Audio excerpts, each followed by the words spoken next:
मामले में अब चीज़ सामने जब आ रही, क्योंकि मैं यही कह रहा हूं लगातार कि इन्वेस्टिगेशन होने दीजिए। इन्वेस्टिगेशन फेयर पार्सल हो रही है। जब जांच हो जाए तो उसके बाद ही कुछ कहना चाहिए। राजनेताओं को उसके बाद कुछ सोचना चाहिए बोलने के लिए, लेकिन उससे पहले बोल देते हैं। अब देखिए, पीड़िता के परिवार और आरोपियों के परिवार की 62 बार पीड़िता के परिवार के फ़ोन से आरोपी के परिवार के फ़ोन पे बात हुई।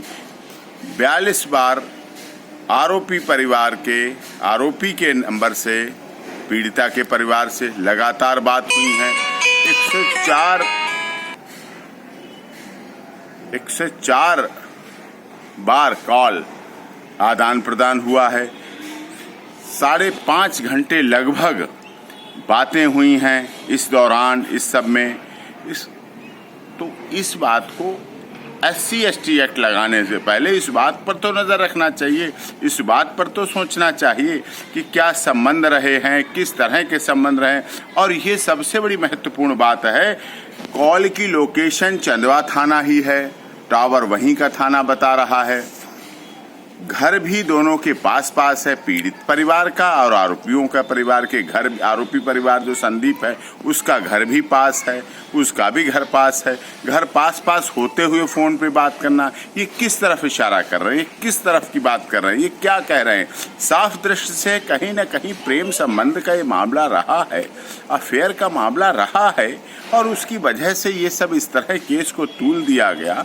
और यही बात सामने आ रही, वहाँ के गांव के लोग भी कह रहे हैं, गांव के गवाह भी कह रहे हैं, प्रत्यक्षदर्शी भी कह रहे हैं, माँ के जो पीड़िता की माँ है उसके बयानों में भी ये बात साफ तौर पर आई है कि जब उसने रोका तो तार में उलझ गई लड़की जाके, और उसका जो भाई था संदीप से उसके मारपीट हुई, झगड़ा हुआ इस बात को लेके कि अफेयर पे रोक लगाए। और इसी बात को जो संदीप 2 हैं, एक संदीप पीड़िता का भाई भी है, एक संदीप आरोपी भी है, उसके साथ की बात, साथ में 3 लोग और लपेट दिए गए, तीनों को और उसमें अरेस्ट किया गया।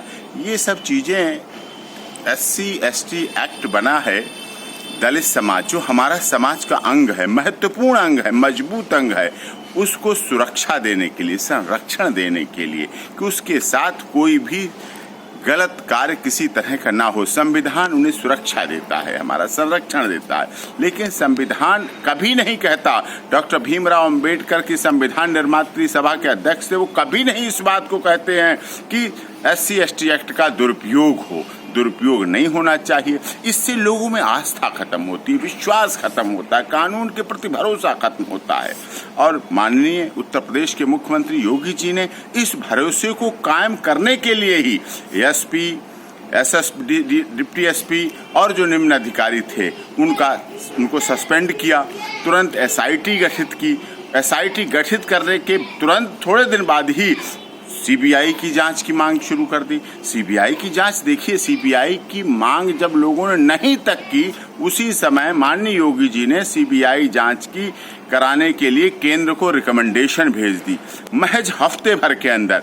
और कहाँ दूसरी तरफ संत रामपाल दास जी महाराज के मामले में पूरे 6 साल होने जा रहे हैं, अभी तक CBI जांच नहीं हुई, जबकि उनके लाखों फॉलोअर्स, संत रामपाल दास जी महाराज के लाखों फॉलोअर्स विभिन्न तरह से कोर्ट से वैसे धरना प्रदर्शन डिमांड करके, मांग करके CBI जांच की मांग करते रहे, लेकिन नहीं हुई।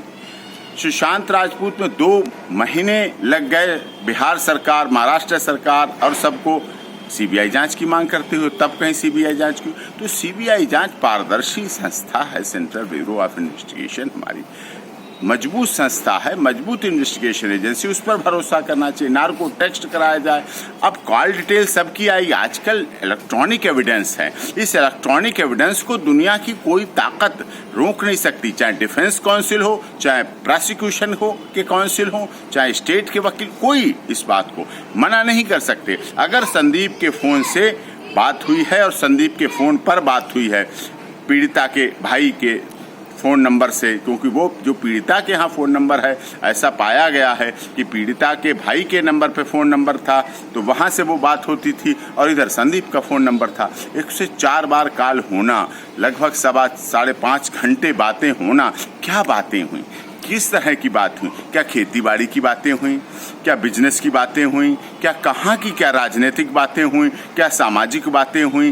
किस तरह की बातें हुई? ये अपने में सब कुछ जब पूछताछ होगी दोनों पक्षों से, इस पहलू पर जब पूछताछ की जाएगी, जब इस पहलू पर जांच की जाएगी, तो सब कुछ दूध का दूध पानी का पानी होगा। और मैं यही कह रहा हूँ, जांच एजेंसियों पर भरोसा करिए, विश्वास करिए। हम भी कर रहे हैं, हम एक्यूज के लिए रिप्रेजेंट होते हैं, एक्यूज के ऑन बिहाफ आप बोल रहे हैं। माननीय राजा मानवेंद्र सिंह राजा साहब डूंगरपुर केंद्रीय मंत्री, अखिल भारतीय क्षत्रिय महासभा ने, सबने मिलके मुझे, अब उनके परिवार वालों ने, जो उनके परिवार वाले हैं, आरोपियों के परिवार वाले हैं, उनके भाई हैं, सबने अपॉइंट किया है। तो मैं विश्वास कर रहा हूं ना जांच पर, भरोसा कर रहा हूं ना जांच पर। उस पर भरोसा रखिए, सबको रखना चाहिए। जांच पर भरोसा करें, चार्जशीट का इंतजार करें, चार्जशीट के बाद कोर्ट की प्रोसीडिंग का इंतजार करें। उसके बाद सब कुछ दूध का दूध पानी का पानी होगा। सबकी कॉल डिटेल निकाली जाएंगी, सबकी लोकेशन निकाली जाएगी, कौन कहाँ था घटना के समय। कह देने मात्र से राजनीति हो जाने से, राजनीतिकरण हो जाने से, या माननीय योगी जी की सरकार को गिराने के लिए 100 करोड़ फंडिंग हो जाने से केस पे फर्क पड़ता है। इसलिए इस तरह की बातों से बचना चाहिए। और इस तरह से आप एक केस को लेके अगर सरकार को अस्थिर करना चाहते हैं तो ये बिल्कुल गलत है, बिल्कुल गैर कानूनी है।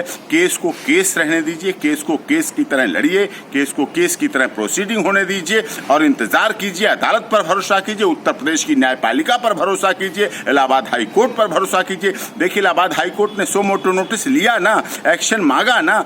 सुप्रीम कोर्ट ने अभी कल माननीय सुप्रीम कोर्ट ने उस पर किया ना कि रिपोर्ट लाइए और विटनेस को प्रोटेक्शन दीजिए, गवाहों को प्रोटेक्शन दीजिए। ये सब कहा है ना, तो हो रहा है, होने दीजिए, इंतजार कीजिए, इतनी जल्दबाजी मत कीजिए आप।